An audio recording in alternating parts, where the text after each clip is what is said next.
So మీ ఈ cinema చేసేటప్పుడు ఎవరితోటి మీకు ఎక్కువ ఇంటరాక్ట్ అయ్యారు మీరు యాక్టర్స్ తోటి? మన దాంట్లో ఆయన పేరు మీకు వినోద్ కుమార్ గారితో కాంబినేషన్ లేదు? లేదండి. మనం చేసినంత మామూలుగా చుట్టూ ఉన్న యాక్టర్స్ ఉన్నారు కదండి, ఎమ్మెల్యే షణ్ముఖ్ గారు, నెక్స్ట్ రవి అని ఆయన, శేఖర్, ప్రదీప్. ఆయన ఎవరు క్యారెక్టర్ చేసిన ఆయన పేరు? మన ఇంకొక ఆయన ఉంటారు కదా షణ్ముఖ్తో పాటు ఇంకొక పెద్ద ఆయన, ఆయన పేరేంటి? ఆయన పేరు మధు గారు అండి. మధు ఆయన పేరు.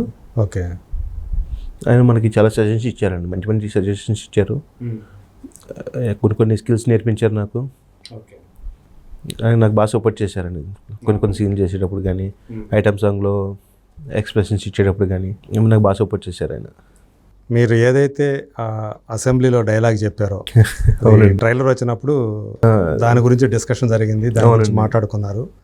మా కోసం, మా వీక్షకుల కోసం ఒకసారి ఆ డైలాగ్ చెప్తారా?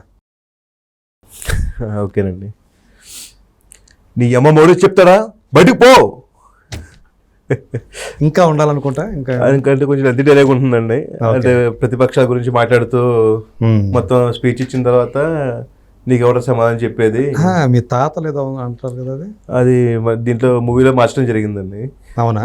ట్రైలర్లో ఉన్నదేమో నీ అమ్మ మోడీ చెప్తాడు అనేది, మన మూవీలోకి వచ్చేటప్పటికి మీ తాత సమాధానం చెప్తారు, బయటకు పో అని మార్చడం జరిగింది. మీ తాత చెప్తాడు అన్నట్టు మార్చారండి. ఓహో, ట్రైలర్ ఉన్నదానికి దీనికి మారిందండి. ఓకే. సో మరి కొంచెం ఏదన్నా వ్యూహంలో చేసినటువంటి దాంట్లో ఏదో అవి అంటే కొంచెం బాగా లెంత్ డైలాగ్స్ ఏవి ఉన్నాయి. అంత లెంత్ డైలాగులు ఏం చెప్పదు. ఇప్పుడు మీరు ఎట్లా షార్ట్లో చెప్పారు దీంట్లో, అట్లా దాంట్లో ఉన్నది ఏదైనా ఒకటి చివరిలోది ఏదన్నా. మీరు ప్రతిదానికి అలా సపోర్ట్ చేయడం అనేది కరెక్ట్ కాదండి. ఏదైతే ఉందో దాన్ని అక్కడితో వదిలేసి మీరు మన ప్రజలకి ఏం చేయాలో అది మాత్రం ఆలోచించండి అని ఒక డైలాగ్ ఉంటుందండి. ఓకే. అదే ఈ సినిమా జనాలకు రీచ్ అవుతుంది అనే నమ్మకం మీకుందా? కంపల్సరీ రీచ్ అవుతుందండి. అది మంచి జరుగుతుంది అంటే మీరు ఏదైతే చూపించారో అమరావతి మీద మీ యొక్క అభిప్రాయం ఏంటి? ఫ్యూచర్లో మళ్ళీ ఆ రాజధాని మళ్ళీ తిరిగి ప్రాణం పోసుకుంటుంది అనే నమ్మకం ఉందా? అది మనం చెప్పలేని విషయాలండి ఇవన్నీ. అదే. ఓకే. మనం అంటే నాకు యాక్చువల్లీ రాజకీయ పరంగా అంత నాలెడ్జ్ లేదండి. మనం ఎప్పుడు ఈ మూవీస్ గురించి ఇట్ల గురించి తప్ప మాకు రాజకీయ పరంగా అయితే అసలు మనం ఎప్పుడు అడుగు వేయలేదు. ఓకే. సో ఇది అంటే మీకు రావటమే రాజధాని ఫైల్స్. అవునండి. మీరు ఫస్ట్ యాక్ట్ చేసింది కూడా ఇదేనా? యాక్చువల్లీ నేను శశి మూవీలో చిన్న షార్ట్ చేసామండి. అది ఎడిటింగ్లో ఇంకా వెళ్ళిపోయింది. శశి అంటే మన ఆదిసాయి కుమార్ అండి. ఓకే. తర్వాత 1/4 అని అది ఎడిటింగ్ లో తీసేసారా? 1/4 అని చెప్పి శశిలో ఎడిటింగ్ లో తీసేసారండి. లేదు, స్క్రీన్ మీద మీరు కనిపించలేదు. కానీ యాక్చువల్లీ అది మంచి షాట్ అండి. అది శశిలో మంచి షాట్. సో కొన్ని టెక్నికల్ ఇష్యూస్ వల్ల మొత్తం కాపీ అంతా పాడైపోవటం, మళ్ళీ మమ్మల్ని అందరిని పేస్ట్ అయిపోవడం, మీ అవైలబుల్ లేకపోవడం. అవునా? అలా జరిగిందండి అది. ఓకే. అంటే మళ్ళీ మీ స్థానంలో వేరే వాళ్ళు వచ్చారు? లేదండి, మొత్తం టోటల్ సీన్లే తీసేసారు. తర్వాత మీరు సినిమా చూసుకున్నారా? మాకు చెప్పారండి, ఫోన్ చేసేసారు ఇలాగా సో అంటే ఇట్స్ ఓకే సార్, పర్లేదు, పలానా టైంకి వస్తారంటే మనకి అప్పుడు ఖాళీ లేదండి. అప్పుడు నేను 1/4 అనే ఒక మూవీ చేయడం జరుగుతుంది అప్పుడు. ఓకే. ఇది ఎప్పుడు అంటే శశి అంటే వచ్చి 4 ఏళ్ళు అవుతుందండి. ఓకే. మళ్ళీ ఫస్ట్ కెమెరా ముందుకు వచ్చిన సినిమా అయితే శశి అండి. తర్వాత మన పళని గారు, Angel movie director Palani sir డైరెక్షన్లో మన మధుసూదన్ గారితో ఒక చిన్న సీన్స్ చేశానండి. ఓకే. ఆ తర్వాత అవునండి, ఆయనతో పాటు సీన్ చేయడం జరిగింది. తర్వాత రాజధాని ఫైల్స్. ఓకే. కంటిన్యూ అవుతుంది జర్నీ. ఇది ఎట్లా వచ్చింది మరి వ్యూహంలో? దీని తర్వాత కదా? దీని తర్వాత రాజధాని ఫైల్స్ తర్వాతనే కదా? అవునండి. అంటే ఇందులో ఈ క్యారెక్టర్ చేస్తున్నారని చెప్పి పిలిచారా ఏంటి? లేదండి, యాక్చువల్లీ మరి వాళ్ళకి ఫొటోస్ ఎలా వెళ్ళినాయో మాకు తెలియదు. టీం నుంచి అయితే ఫోన్ చేశారు. ఆ టైంలో నేను కాకినాడలో ఉన్నానండి. మా నాన్నగారు ఎక్స్పైర్ అవ్వటం ఒక కార్యక్రమంలో ఉన్నాం. అయిపోయింది, మనం రెస్ట్ తీసుకున్న టైంలో ఫోన్ వచ్చింది. సరే ఫ్రాంక్ కాల్, మనకి ఆర్జీవీ టీం నుంచి ఎందుకు వస్తుంది ఫోను, మనం చేసింది ఇంకా బయటకు కూడా రాలేదు మూవీ, ప్రాంక్ కాల్ ఏదో ఉంటుంది అని చెప్పి మనం లైట్ తీసుకున్నాం.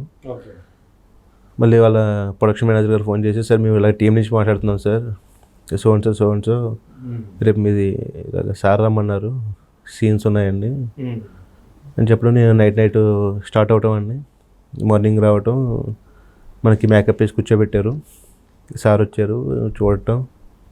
ఇట్స్ బెస్ట్ ఎక్స్పీరియన్స్ అండి. అవునా? అంటే ఎక్కడ మిమ్మల్ని చూసి ఆయన పిలిపి వచ్చింది ఆయన దగ్గర అది నుంచి? మాత్రం ఇంకా నాకు తెలియలేదండి ఇప్పటికీ. ఇప్పటికీ తెలియదండి నాకు. మీరు కూడా కనుక్కోలేదు? కనుక్కోలేదండి. యాక్చువల్లీ ఆయనతో వర్క్ చేయడం అనేది అదొక చెప్పలేని ఇదండి అది. ఎందుకంటే ఇప్పుడు ద బెస్ట్ టెక్నీషియన్ అని చెప్తారు కదండి. అవును, అవును.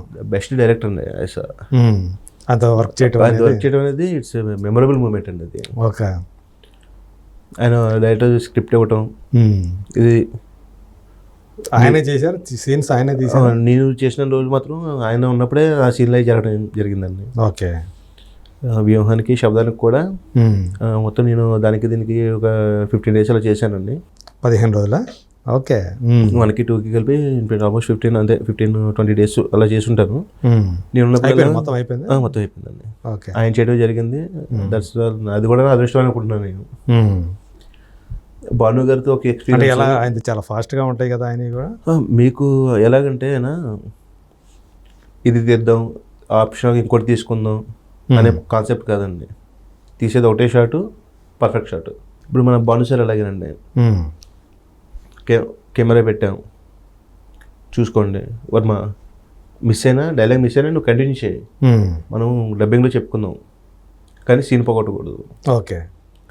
నీకు అవ్వలేదా, మొత్తం మర్చిపోయావు డైలాగు, కట్ చెప్పే సార్ అని చెప్పి చేయలేపేసి మళ్ళీ చేద్దాం take, feel free, work hard. Okay. RGV గారు అయితే మీరు మీ పొజిషన్ ఇది, సీన్ ఇది, ఇలా చేయాలి ఆయన ఇలా కూర్చుంటామండి.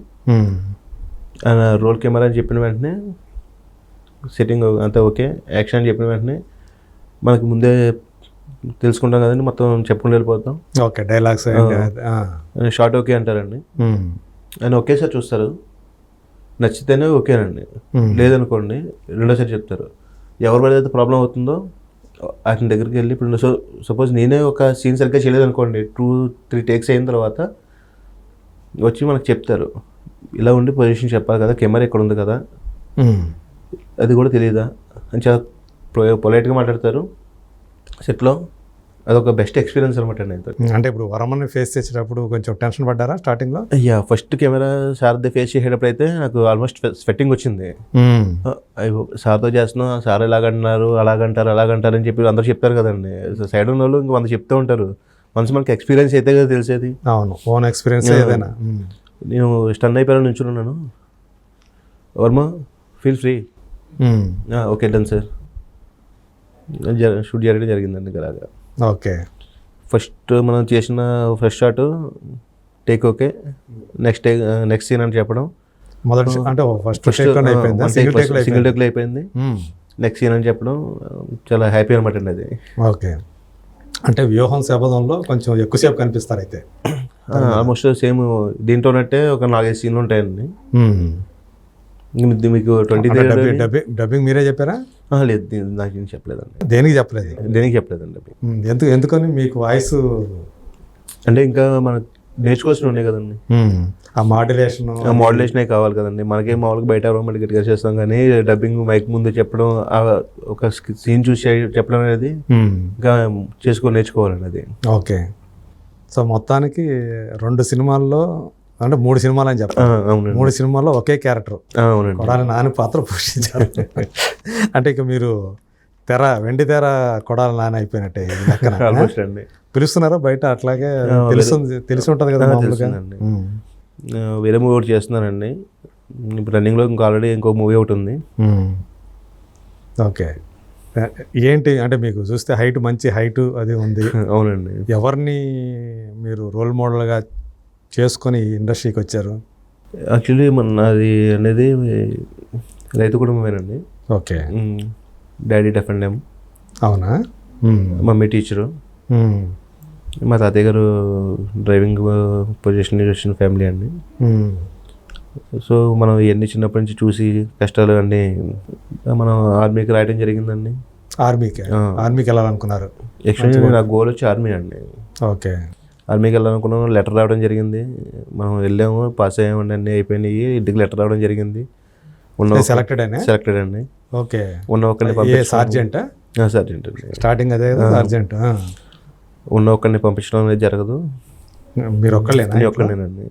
ఇంకా అంటే ఆడపిల్లలు కూడా ఎవరు లేరండి. ఏకైక పుత్రుడు మీరు? అవునండి. అమ్మకి. అమ్మగారు ఏమో ఇంకా అసలు కుదరదని చెప్పడం. సో దాంతో నేను బ్యాక్ స్టెప్ అయ్యటం అండి. ఏదో చిన్న జాబ్ చూసుకుని గోయింగ్ ఆన్లో ఇన్స్టెంట్గా ఫీల్డ్ రేట్ తిరిగింది. అది ఏ మూమెంట్ రావాలనుకున్నారు? అంటే నేను వేరే ఒక రీజన్తో బయటికి వెళ్ళినప్పుడు ఫ్రెండ్ ఫోన్ చేయటం, ఎవరిలాగా ఉంది, మన కుర్రాళ్ళందరూ రావాలి అనటం, మన దాంట్లో చేయటం. ఆ తర్వాత వేరే పనిలో మళ్ళీ నేను వైజాగ్ వెళ్ళినప్పుడు మన సార్ వాళ్ళ టీము కలవటం, పళని సార్ వాళ్ళ టీము ఇక్కడ రావటం. ఇక్కడికి వచ్చిన తర్వాత షరీఫ్ గారు మాకు పరిచయం అవటం, ఆయన తీసుకొచ్చి తెలుగు వానికి పరిచయం చేయటం. ఓకే. ఇప్పుడు చెప్పాలంటే ఫస్ట్ మూవీ ఇంకా నాకు ఇదే లెక్క కదండి. అవును, రిలీజ్ అయింది కాబట్టి తెలుగు వన్ ఛానలే నాకు ఆపర్చునిటీ ఇచ్చినట్టు. ఫస్ట్ అది 1/4 ఎప్పుడు వస్తుంది? అది ఎడిటింగ్ జరుగుతుందండి. ఓకే. యాక్చువల్గా అది కూడా 2-3 ఏళ్ళ క్రితం నుంచి మొదలైంది కదా అది? అవునండి. ఓకే. అంటే హైదరాబాద్కి ఎప్పుడు వచ్చారు మీరు కరెక్ట్గా? నేను 21 అండి. 21 ఎండింగ్ అనమాట ఇంకా. ఓకే. సో అప్పటి నుంచి ఇక సినిమా ఫీల్డ్లో ఇప్పుడు వరుస ఆఫర్లు ఉన్నాయి? వరుస ఆఫర్లు ఉన్నాయండి. అంటే ఒక సినిమా కూడా రిలీజ్ కాకుండా ఎలా వస్తున్నాయి మీకు? ఎలా వచ్చాయి అంటారు? గాడ్స్ గ్రేస్ అండి అది. అంతేనా? అంతేనండి. అంటే మీ ప్రొఫైల్స్ పంపించారా ఎవరికన్నా అట్లా? అంటే మామూలుగా మనం దీంట్లో చేయటం అండి. దీంట్లో మనం చూసి యాక్టింగ్ అవి బాగా చేస్తున్నారని చెప్పి ఈ మౌత్ టాక్ వెళ్ళటం. ఓకే. ఇండస్ట్రీలో విత్ ఇన్ ద ఇండస్ట్రీ వెళ్ళింది. ఇట్లా ఒక కుర్రాడు, ఒక అతను వచ్చాడు, సో చేస్తున్నాడు అని వెళ్ళటం. అలాగే అర్జున్ గారి దగ్గర కూడా వెళ్తుందని అనుకుంటున్నారు మీరు? ఓకే. అలా రావటం. అలాగే ఒక చిన్న మూవీ అండి జరుగుతుంది. దాంట్లో ఒక క్యారెక్టర్ చేస్తున్నాను. దానికి కూడా అలాగే వచ్చింది. సరే ఇలాగా ఒక చిన్న మూవీ చేస్తున్నాం అండి, మీరు చేసి పెడతారంటే కంపల్సరీ చేద్దాం సార్, దాన్నే ఉంది అని చెప్పి జరగటం చేయటం అండి. మీరు ఇక్కడ ఇండస్ట్రీకి వచ్చిన తర్వాత మీరు తీసుకున్నటువంటి మొట్టమొదటి రెమ్యూనరేషన్ ఎంత ఉంటుంది? ఫస్ట్ నేను తీసుకుంది 3000 అండి. అంతే? అంటే ఎన్ని రోజులు కాల్ షీట్ అది? పర్ డే 3000 ఇచ్చారండి నాకు. Very good. శశికేనా? శశికి అయితే వితౌట్ రెమ్యూనరేషన్ ఫ్రీగా చేసి పెట్టామండి. ఓకే. ఈ సినిమాకి తీసుకున్నారా? అవునండి. భాను గారికి చెప్పాను అంటే నేను చేయిస్తాను నీతోటి అని చెప్పడం. సార్ మీరే చెప్తున్నారు కాబట్టి మీరు ఎంత ఇచ్చినా పర్లేదు సార్ అంటే, లేదు నువ్వే చెప్పు, దాన్ని బట్టి మనం మాట్లాడదాం అంటాం. ఇద్దరు డిస్కషన్. సరే సార్ పర్ డే ఎంతో కొంత ఇవ్వండి సార్ అంటే, నువ్వు చెప్పాడు. ఎవరిని అడగలేదు? తీసుకోవచ్చు ఏంటని మీ తోటి నటులను కూడా అడగలేదు సార్ అసలు. అప్పుడు ఇంకా ఎవరు కూడా పరిచయం ఉన్నారు. కానీ ఇప్పుడు సార్ మిమ్మల్ని ఒక మాట అడగాలనుకోండి, నా దగ్గర ఏమైనా విషయం ఉండాలి ఫస్ట్. అదే. ఓకే. అంటే నా దగ్గర ఉందా లేదా నాకు తెలుస్తుంది. ఉందని ప్రూవ్ అవ్వాలంటే ఒకలాంటి అవకాశం ఇచ్చి చూడాలి. అవకాశం ఇస్తున్నప్పుడు దానికోసం మనం ఏ కష్టాన్ని పడాలి, ఎంత దూరం వెళ్ళాలండి. కానీ సార్ మాత్రం కూర్చోబెట్టి నువ్వు చెప్పని అడగటం, లేదు సార్ సరే ఒకసారి 2000 ఇవ్వండి అంటే, నేను చెప్తాను నీకు అనటం. అమ్మా 3000 తీసుకో అన్నారు. 2000 సార్ మీరు ఇంకా ఎక్కువ వేస్తున్నారా సార్? మళ్ళీ దానికోసం 3000 రాసేదండి. నేను తీసుకున్నాను అమౌంట్. ఎన్ని రోజులు దీనికి పని చేసింది? 10 days చేశానండి. 10 days చేశారా? ఓకే. ఆ పాటకే కొంచెం టైం సాంగ్ వచ్చి 3 days పెట్టిందండి. అదే. ఓకే. తర్వాత ఇంకా మీరు చూశారు కదా సీన్స్ అన్ని, దాంట్లో అసెంబ్లీ సీన్స్ అని అట్లాగా, అంటే అవుట్డోర్ నుంచి మళ్ళీ రావటం అక్కడ. సో మొత్తంగా ఓవరాల్గా చేశారు. అవునండి. సో అంటే మీరు అంతకుముందు ఇప్పుడు మీ జీవనాధారం అనేది ఇదేనా? ఇంకా ఇదేనండి. మరి అప్పుడు దాకా ఈ మధ్యకాలంలో కొంచెం ఇబ్బందులు పడ్డారా ఆర్థికంగా? అధికంగా ఇబ్బంది పడ్డాను సార్. ఇంతకుముందు అంటే నేను పొలాన్ని పర్చేజింగ్ చేసేవాడినప్పుడు మీ ఊళ్ళోనే ఉండేవాడు? భీవరం అండి. వెంపలో ఉండేవాడిని, భీవరం అప్ అండ్ డౌన్ చేసేవాడిని. ఓకే. ప్రాన్ పర్చేజింగ్ చేసేవాడిని అండి. Prawn purchasing. ఓకే. ఆ తర్వాత మనకి ఇలాగ అవకాశాలు రావటం, నేను ఇటు రావటం. ఇదైతే ఇక లాటరీ లాంటిదే కదా? అది మాత్రం అంటే అదృష్టం అనేది ఏ టైంలో ఎలాగ డోర్ నాక్ చేస్తుందో తెలియదు అంటారు కదా. అవును. సో మనకి ఈ రాజధాని ఫైల్స్ అనేది ద్వారా మనకి డోర్ ఓపెన్ అయిందండి. ఓకే. అంటే ఆర్మీకి వెళ్ళాల్సిన కుర్రాడు ఇలా ఆగిపోయి ఇటు సినిమా నటుడు అయ్యాడు. అవునండి. ఓకే. అంటే అల్టిమేట్గా ఏమన్నా మీకు ఏమైనా ఒక గోల్ అనేది ఏమైనా ఉందా యాక్టర్గా? డిఫరెంట్ క్యారెక్టర్స్ చేయాలి, డిఫరెంట్ బాడీ లాంగ్వేజ్ చూపించాలి. వర్మ అనే అతను ఏ క్యారెక్టర్కైనా చేయగలడు, దేనికైనా ముందుకు రాగలడు అనే ఒక పేరు మాత్రం కావాలి సార్. మంచి నటుడు అనిపించుకోవాలి. అవునండి. మీ పూర్తి పేరు చెప్పచ్చా? యా అండి, శ్రీరంగ సుబ్రహ్మణ్య వర్మ పెన్మత్స అండి. శ్రీరంగ సుబ్రహ్మణ్య వర్మ పెన్మత్స. మా ఇంటి పేరు పెన్మత్స. అవునండి. Okay, right. మీరు ఏదైతే అనుకుంటున్నారో అది మీ ఆశయం నెరవేరాలని, వర్మ మంచి నటుడిగా పేరు తెచ్చుకోవాలని మనస్ఫూర్తి కోరుకుంటూ, అట్లాగే ఆర్థికంగా కూడా నిలదొక్కుకోవాలని. అంటే ఇప్పుడు కొంచెం పర్వాలేదు కదా? పర్వాలేదండి. సో అలాంటి ఏమి ఇబ్బంది లేకుండా అందరూ డబ్బులు ఇచ్చిన వాళ్ళే కదా? అందరూ నాకు ఎప్పుడు ఏ రోజు కూడా పేమెంట్ ఆగలేదు సార్ ఇక్కడ. ఓకే, నేను స్టార్ట్ అయిన తర్వాత ఆగలేదు. ఫస్ట్ నేను మొదలుపెట్టింది మన రాజధాని ఫైల్స్ కానీ ఫస్ట్ రోజు షూటింగ్ అవ్వటం, మనకి ఈవినింగ్ పేమెంట్ వచ్చేయటం 10 days ఏ రోజు ఆ రోజు ఇచ్చేసేవారు. ఓకే, ఇది అయిపోయిన తర్వాత మనం వ్యూహానికి వెళ్ళటం, అక్కడ పర్ డే 12K తీసుకుంటామండి. అవునా?